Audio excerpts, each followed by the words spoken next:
When did your family choose to throw you in jail rather than communicate honestly with you? I was pinned against my kitchen counter while two federal officers demanded I tell them where I was kidnapping my children.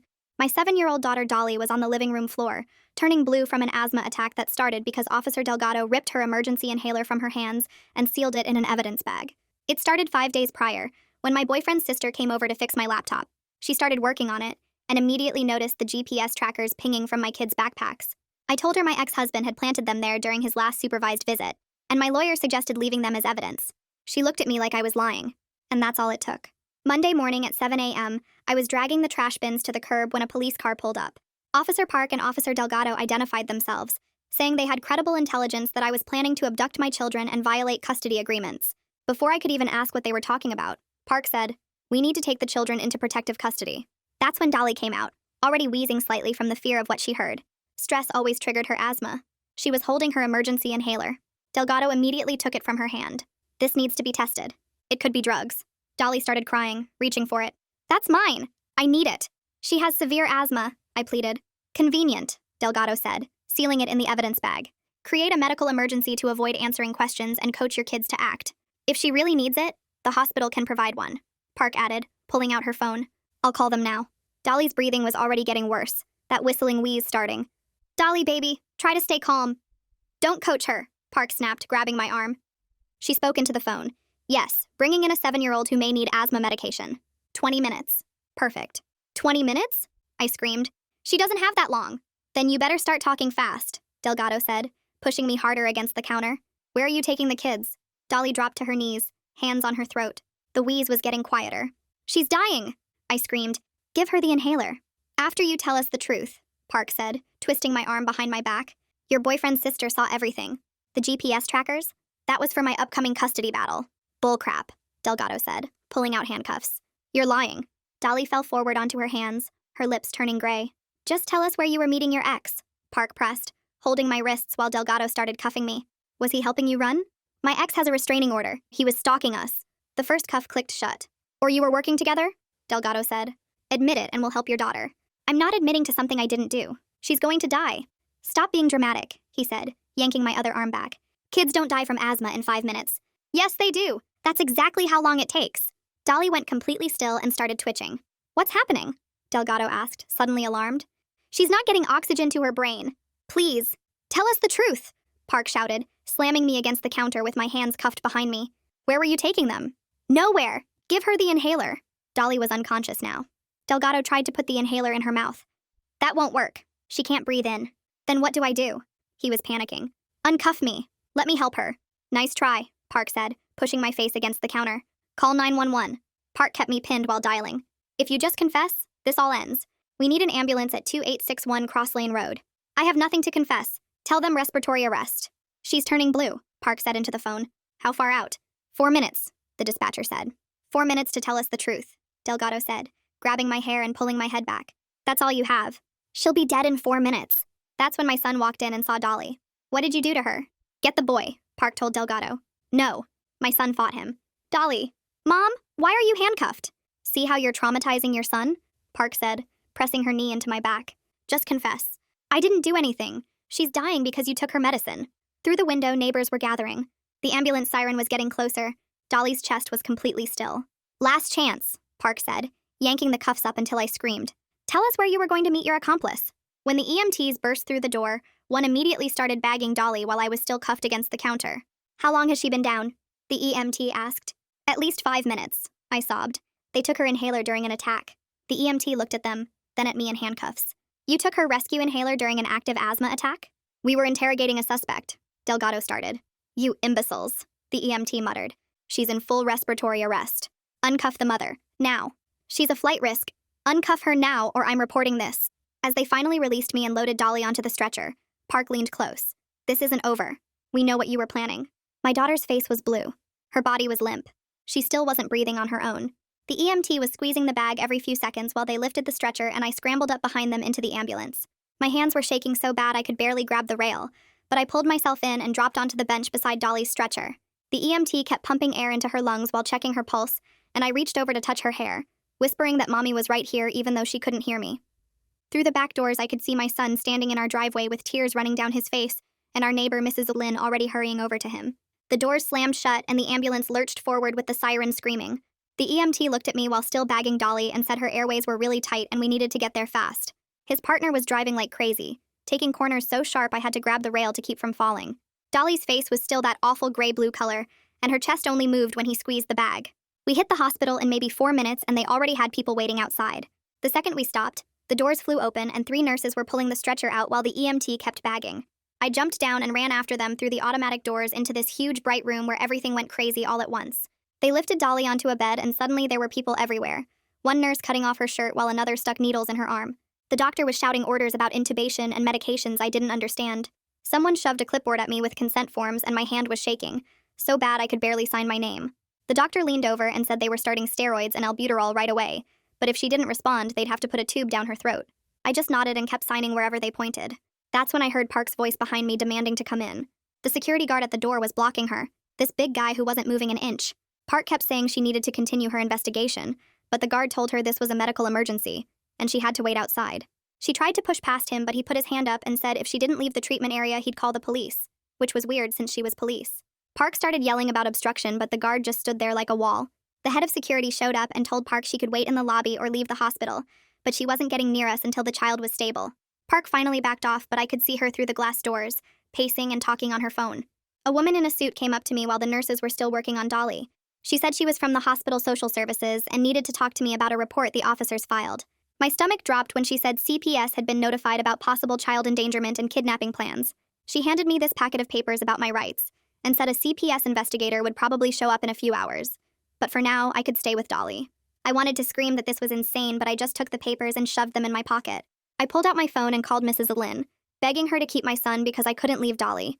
She said of course and told me she saw the whole thing through her window and couldn't believe what those cops did to us. My son got on the phone crying that he wanted to come to the hospital, but I told him Dolly needed me here and Mrs. Lynn would take good care of him. He kept asking if Dolly was going to die, and I lied and said she'd be fine. After I hung up, another woman appeared with more paperwork, saying she was from risk management and needed to document what happened before we arrived. She had me sign releases for Dolly's medical records while she took notes about the inhaler being taken and how long Dolly went without treatment.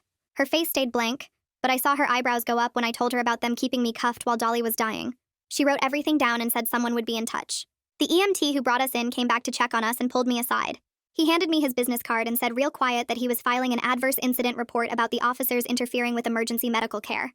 He told me to have my lawyer call him because what they did was completely wrong and he'd testify if needed. Before he left, he looked at Dolly and said she was tough and would pull through. 2 hours crawled by with nurses constantly checking monitors and adjusting medications. The respiratory therapist explained they were checking her blood gases every hour and had intubation stuff ready if she crashed again.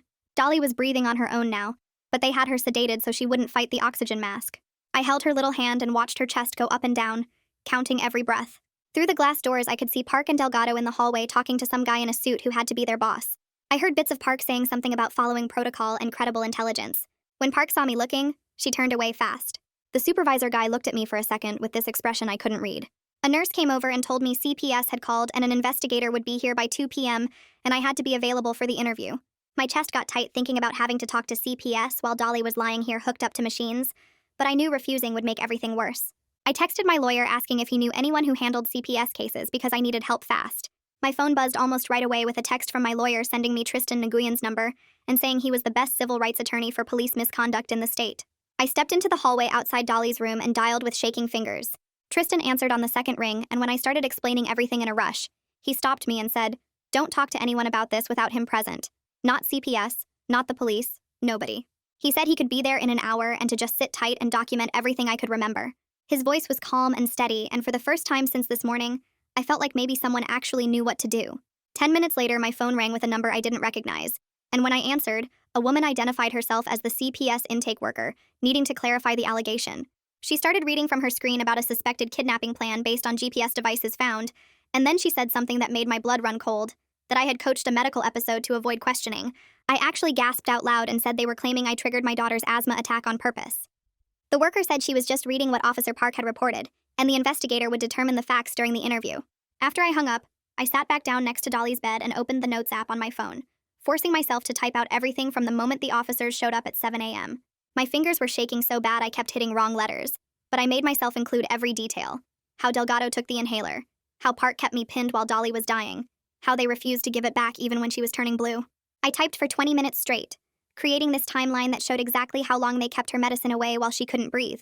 When I finished, I emailed it to myself and to Tristan's email that my lawyer had included, knowing this record might be the only proof of what really happened.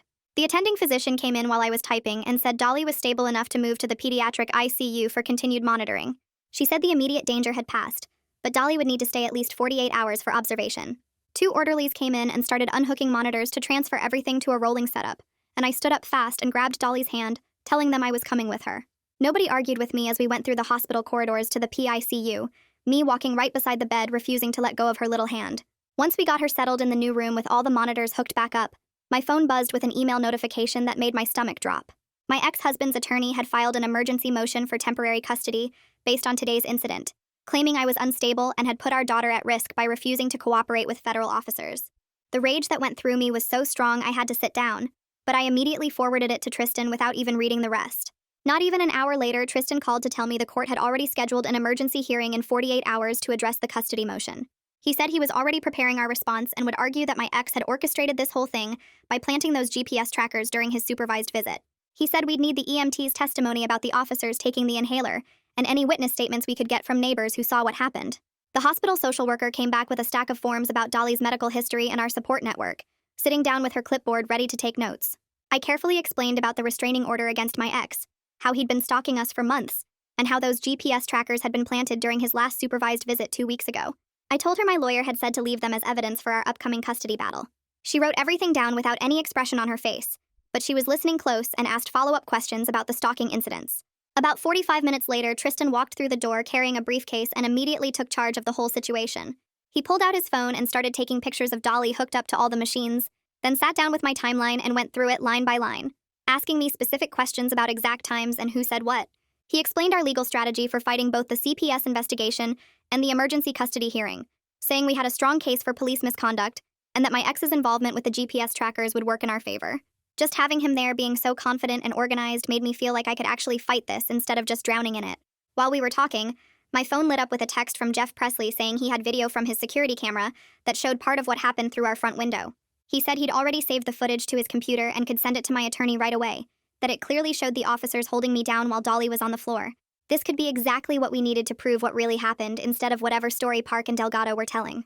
The CPS investigator called Tristan's phone since I'd told the intake worker he was representing me, and she wanted to schedule a home visit for tomorrow morning. Tristan told her that wouldn't work because we had the emergency custody hearing at the same time, and after some back and forth where I could hear her getting annoyed through the phone, she agreed to do the home visit after court instead. My phone buzzed with a voicemail while I was watching Dolly's oxygen levels on the monitor, and when I played it back, Detective Mateo Rogers from Internal Affairs said he needed my statement about what happened with Officers Park and Delgado. I immediately forwarded it to Tristan, who called back within minutes telling me this was actually good news because it meant they were looking into the officers' conduct, and we'd send our statement through him to control exactly what information they got. About an hour later, my boyfriend rushed through the door looking stressed, and before I could even tell him about Dolly's condition, he said his sister Aubrey was still insisting she did the right thing by calling the cops about those GPS trackers. He said she wouldn't back down even after hearing Dolly almost died, kept saying she was just protecting the kids and his whole family was taking her side, which meant he was getting pressure from everyone to break up with me. The betrayal hit me hard, seeing him standing there torn between supporting us and keeping peace with his family, and I could tell from his face he was already pulling away, even though he kept saying he'd figure something out. That evening while Dolly slept, I sat in the corner of her room with my laptop pulling together every piece of evidence I had, taking screenshots of all my ex's threatening texts from the past 6 months, scanning the restraining order paperwork, and downloading the GPS tracker logs that showed they'd been moving between my ex's apartment and our house. I organized everything into folders labeled by date and sent it all to Tristan, who reviewed it within the hour and said this was exactly what we needed to prove my ex was behind this whole thing, not some kidnapping plan I'd made up. The next morning, Dr. Naomi Anderson, the pediatric pulmonologist, came to examine Dolly and spent 40 minutes checking her breathing and reviewing her chart before sitting down to write an official statement confirming this was absolutely a life-threatening asthma attack that would have been fatal without immediate treatment. She wrote that taking a rescue inhaler from a child during an active attack showed complete disregard for basic medical necessity, and she'd testify to that in court if needed. I was taking a picture of her statement for our records when my phone rang with a blocked number. And when I answered, my ex-husband's voice came through saying he was going to get full custody, now that I'd shown everyone what kind of mother I really was. I quickly put him on speaker and started recording while he went on about how the cops finally saw through my lies and admitted he knew about those GPS trackers because he needed to keep tabs on his kids since I was so unstable. The recording captured everything, including him saying he didn't care about the restraining order, because soon the kids would be living with him anyway, And when I sent it to Tristan, he immediately said this violation was huge for our case. 2 days later, the CPS investigator showed up at our house with Tristan already there, and she walked through every room taking pictures and notes about where we kept medications, checking the kids' bedrooms, looking in the fridge, and asking about our daily routines. She wrote down that I'd been uncooperative with law enforcement during their investigation, but Tristan made sure she also documented that this happened during a medical emergency, where my daughter's life was at risk, and she seemed to accept that context even if she stayed neutral about everything else. That same evening, I was making dinner when my neighbor texted me that Channel 7 was running a story about our incident. And when I turned it on, they were using anonymous law enforcement sources to describe me as a dangerous parent who coached her child to fake a medical emergency to avoid arrest. My phone started blowing up with texts from people who'd seen it, some supportive but others asking if it was true, and the shame of having our private nightmare turned into public entertainment made me want to disappear. Tristan moved fast the next morning, filing emergency motions with the court to preserve all the 911 recordings, any body cam footage from the park in Delgado, and the hospital's security camera videos before anything could mysteriously disappear, like he said often happened in cases against cops. The judge granted our preservation order that same afternoon, which meant the department had to keep everything, though.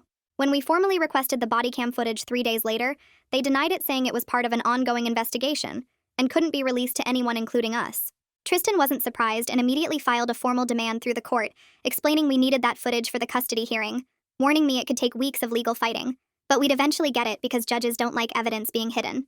While we waited, I spent hours writing out a detailed statement about everything that happened, focusing only on facts like Tristan said, describing how they took the inhaler, how long they delayed medical care, how they refused to help even when Dolly stopped breathing, making sure every word was careful and specific so they couldn't twist anything against us later. That night, my boyfriend showed up at the hospital looking exhausted and pulled me into the hallway while the nurse watched Dolly. He kept rubbing his face and wouldn't meet my eyes as he explained his family was having a huge fight about what happened. His mom thought his sister did the right thing by calling the cops, but his dad was furious that she almost killed a little girl. He grabbed my hands and promised he wasn't going anywhere, but then admitted he couldn't publicly say his sister was wrong because it would destroy his family. I felt my stomach drop as I realized I'd be fighting this alone without his full support. The next morning, my phone rang while I was dozing in the hospital chair, and it was my manager asking where I'd been for 3 days. I explained about Dolly being in the ICU, and she got quiet before warning me that without proper documentation, my job was at risk. She emailed me FMLA paperwork that had to be filed within 15 days and reminded me I'd already used most of my sick time. I filled it out right there on my phone while watching Dolly's oxygen numbers, knowing I couldn't afford to lose my health insurance on top of everything else. Around 3 a.m., my neighbor texted that my son was having nightmares and crying for me, so I rushed home to find him curled up in my bed shaking. He kept asking if the police were going to take him away, and nothing I said could calm him down. I held him while he sobbed and promised to call the school counselor first thing in the morning because this was bigger than what I could handle alone. When I got back to the hospital, my phone was blowing up with notifications because someone had posted Jeff's security camera footage online. The video showed me pinned against the counter, while Dolly collapsed in the background and already had thousands of shares. People were commenting things like, "Those cops should be in jail," and "That poor baby," and suddenly our private nightmare was everywhere. Detective Rogers called Tristan that afternoon saying he'd interviewed the EMT who confirmed Dolly was in full respiratory arrest when he arrived.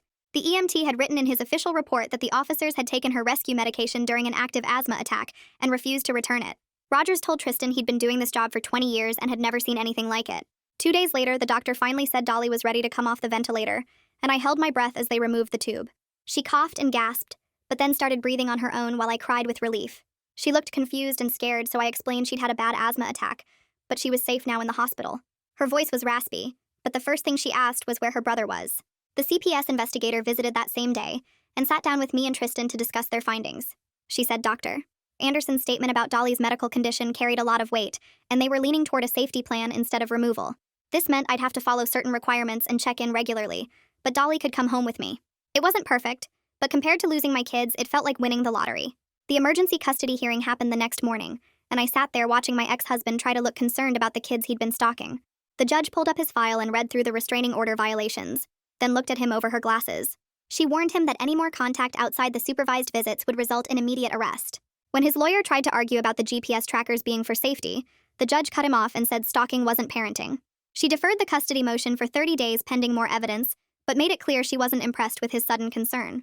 That afternoon, Tristan got a copy of Officer Park's official report and called me immediately because something was wrong with it. She'd written that I was coaching the child to display distress and refused to cooperate with lawful orders about the kidnapping plan. But the timestamp showed she'd filed it at 11:47 a.m., when Dolly had already been in the hospital for over 4 hours. Tristan said this kind of discrepancy was exactly what we needed to show they were covering up what really happened. The next day, a lawyer representing Officer Delgado's union called Tristan, suggesting we should discuss a potential resolution before things went further. He kept using words like unfortunate misunderstanding and regrettable incident, which made me want to scream. Tristan put him on speaker, so I could hear him dance around admitting fault while clearly trying to make this go away. We agreed to listen to their offer, but Tristan warned me not to get my hopes up because the first offer was always insulting. 2 days later, Tristan called me into his office and spread out a bunch of papers on his desk. He pointed to different documents while explaining his strategy for handling everything. The custody hearing had to come first because keeping my kids safe was the most important thing. He showed me how winning that case would make our position stronger when we went after the city for what the officers did. His finger traced through the timeline he'd created, marking each court date and deadline we needed to hit. I nodded and signed where he pointed, trusting his experience with these kinds of cases. The next morning, we walked into the courthouse for the emergency custody hearing, and I saw my ex sitting at the other table looking all concerned. His lawyer stood up and started talking about the kidnapping allegations, but the judge cut him off and pulled up my ex's file on her computer. She read through all his restraining order violations while adjusting her glasses, and looking over at him with this expression that made him squirm in his seat. When his lawyer tried to argue about the GPS trackers being for the kids' safety, the judge held up her hand and said stalking wasn't the same as parenting. She looked through more papers and then announced she was keeping custody exactly how it was, because there wasn't any real evidence of kidnapping plans. The full hearing would happen in 30 days, but she wasn't going to disrupt the kids' lives based on accusations that didn't have proof. My legs went weak with relief and tears started running down my face as I grabbed Tristan's arm to steady myself. That afternoon, my phone started blowing up with notifications about a GoFundMe page that Jeff had created without even asking me. The title said something about helping a family terrorized by police and already had over $2,000 in donations. I felt weird about taking charity from strangers, but when I read the comments from people who'd seen the video and wanted to help, my chest got tight with emotion. Jeff texted me that he knew I was proud, but medical bills were expensive and good lawyers cost money, so just let people help. The money kept coming in all day from people I'd never met who were angry about what happened to Dolly. 3 days later, the hospital discharge team came to teach me about using Dolly's inhaler with this plastic tube thing called a spacer. The respiratory therapist showed me how to shake the inhaler and attach it to the spacer, then had me practice the whole routine 5 times. They gave me this thick folder with an asthma action plan that had green, yellow, and red zones for different symptoms.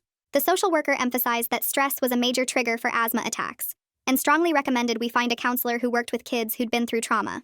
I left the hospital carrying the folder and a bag full of extra spacers and peak flow meters, feeling overwhelmed by all the follow-up appointments they'd scheduled. That evening, my boyfriend came home looking exhausted and told me he'd finally confronted his sister about what she'd done.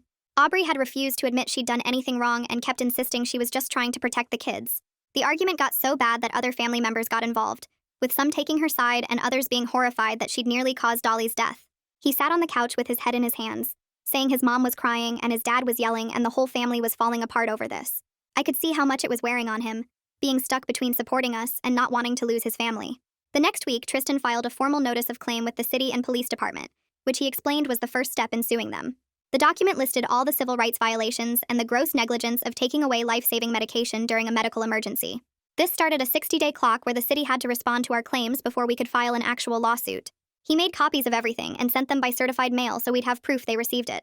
A few days after that, Detective Rogers called Tristan to say Internal Affairs had gotten Jeff's security footage and was comparing it to what the officers wrote in their reports.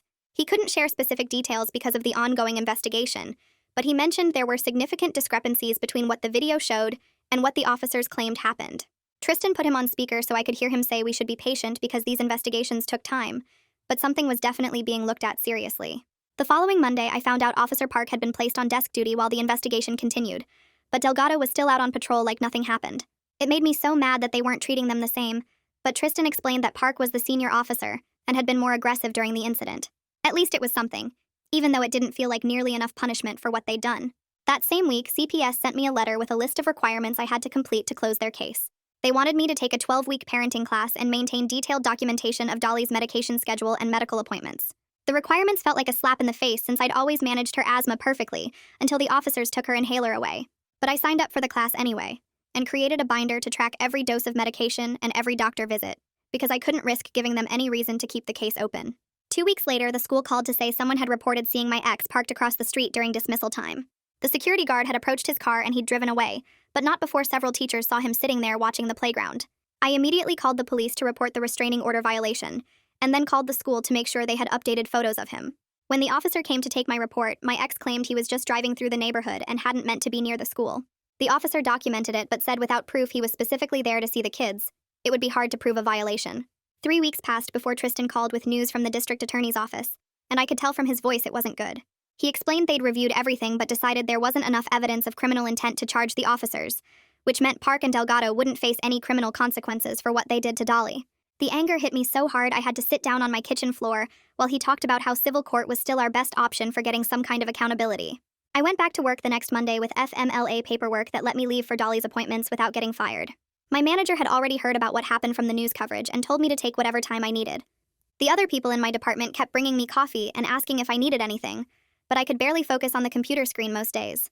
Every spreadsheet reminded me of the mounting medical bills, and I'd find myself staring at nothing for minutes at a time before someone would gently ask if I was okay. That first week back, my son started doing things that scared me more than any custody threat. He'd get up 3 or 4 times every night to check all the locks, then come to my room to make sure I was still there. One night, I found him pushing our heavy dresser against his bedroom door because he was convinced someone was coming to take us away. I started letting him sleep on the floor next to my bed with extra blankets and pillows, and we created a whole routine where we'd check the locks together before bed. His therapist said it was normal after trauma, but watching my brave boy turn into someone who jumped at every car door slamming outside broke something inside me. The school called a meeting about Dolly's 504 plan 2 days after I got back to work. The principal, her teacher, the school nurse, and 2 other administrators sat around a big table while I explained exactly what had happened with her inhaler. They'd gotten Dr. Anderson's letter about her severe asthma and the life-threatening nature of any delays in treatment. The nurse promised to keep an inhaler in her office plus one in Dolly's classroom, and they wrote up a whole emergency protocol with my phone number at the top. Her teacher actually teared up when she said she couldn't imagine what we'd been through. After another 2 weeks of legal battles, the court finally ordered the release of some body cam footage for our custody case. Tristan warned me most of it would be blacked out for various reasons, but when we watched it in his office, you could still see enough. The video showed Park pinning me against the counter while behind us, slightly out of focus. You could see Dolly on the floor not moving. You could hear me screaming about her dying, and you could see Park yanking my arms back harder. Tristan paused it at the part where Dolly was clearly unconscious and said this would help our case significantly, even with all the redactions. A journalist named Sarah Lynn contacted Jeff after seeing his social media posts about the incident. She interviewed him for over an hour about what he saw through his window, then called me to get my side of the story. Her article came out 3 days later with a much more balanced view than the earlier coverage, including quotes from the EMT's report and Jeff's description of watching Dolly collapse. The online comments started shifting, with more people supporting us, though there were still plenty defending the officers and saying I should have just cooperated. I learned to stop reading them after someone said Dolly deserved what happened for having a criminal mother. My boyfriend came over on a Friday night after the kids were asleep, and I knew from his face what was coming. His family had been pressuring him since the incident, with his sister Aubrey refusing to admit she'd been wrong and his parents taking her side. He said he couldn't handle being stuck between us anymore, and thought it would be better if we just stayed friends. I was too exhausted to cry or argue, just nodded and said I understood. He promised to still be there for the kids, but we both knew things would never be the same. The city's legal department contacted Tristan the following week with their first settlement offer. They wanted to pay $30,000 for me to sign an NDA and agree not to pursue further legal action. Tristan actually laughed when he told me the amount, saying we could get 10 times that at trial based on Dolly's medical bills alone. But he also warned me that trials could take years, and would mean reliving everything over and over in court. I told him I needed time to think about whether I had the strength for a long fight, or if I just needed this to end, so we could try to heal. We spent the entire next week preparing for the evidentiary hearing that would determine if my ex would get any custody back. Tristan set up a mock courtroom in his conference room and had his paralegal play my ex's attorney while he coached me through answers. She grilled me about why I didn't immediately tell the officers about the GPS trackers, why I didn't just cooperate, whether I'd coached Dolly to have an asthma attack. Each practice session left me shaking, but Tristan said it was better to break down in his office than in front of the judge. The morning of the hearing, I threw up twice before leaving the house. In the courtroom, I sat in the witness chair for 3 straight hours, answering questions about everything from the GPS trackers to the restraining order history. My ex's attorney kept trying to make it sound like I was an unfit mother, who'd rather let her child die than answer simple questions. During Tristan's redirect, he had me walk through exactly what happened when they took Dolly's inhaler and how many times I'd begged them to give it back. The judge leaned forward when I described Dolly turning blue and asked several pointed questions about the officer's response to her medical emergency. When the judge finally spoke after what felt like forever, his voice was firm and clear. He said he found no evidence of any kidnapping plot and that the GPS trackers were clearly planted by my ex during his supervised visit. He maintained my primary custody, ordered my ex to stick to supervised visits only, and told him he had to help pay for Dolly's medical bills from this whole mess. The CPS case would stay open for 60 more days of monitoring, but the immediate danger was over. That night, I held both my kids so tight they complained I was squishing them, but I didn't care. 3 days later, Tristan called with news that the city had increased their settlement offer to $75,000 and agreed to implement new training for officers on medical emergencies. It wasn't the accountability I wanted, since nobody would be fired or face real consequences. Tristan said it was probably the best we'd get without spending years in court fighting them. I thought about Dolly's therapy bills and the time off work I'd need and knew he was right. The next week, I sat in Tristan's office signing the settlement papers with mixed feelings churning in my stomach. The money would cover medical bills, my lost wages, and therapy for both kids, but the NDA meant I couldn't fully tell our story anywhere public. At least my children were safe and we could start moving forward. We settled into a new routine where Dolly took controller medications every single night without fail and carried 2 inhalers everywhere she went. The therapy waitlist was 3 months long, but we found a counselor who could see her every other week. She still had panic attacks sometimes, but they were getting less frequent, and that gave me hope. My son started sleeping through the night again more often, though sirens still made him bolt upright and run to check on his sister. We practiced breathing exercises together and celebrated the nights without nightmares, even though progress wasn't a straight line. 2 months later, I sat in the CPS office for our final meeting after completing all their requirements and having multiple home visits that showed a stable environment. The caseworker actually admitted off the record that the case should never have gone this far based on what really happened. Walking out of their office felt like coming up from underwater after holding my breath for months. I spent the next weekend installing new security cameras around the house and better locks on all the doors, keeping detailed records of everything involving the children. We started talking about maybe moving somewhere fresh where the trauma didn't live in every corner of our house. For now, we were taking it one day at a time, and that had to be enough. Tonight, both kids are asleep in their beds, breathing steady and calm without any distress. I stand in their doorway listening to those precious sounds of air moving in and out of their lungs. We survived something that could have destroyed us completely. We're scarred and changed, but we're still standing and still together. That has to be enough for now because it's all we have. Well, that's the grand finale, anticlimactic as it might be. If you're still here, either you're dedicated or just really bored. Either way, you've proven your loyalty. Go on, subscribe, and let's make it official.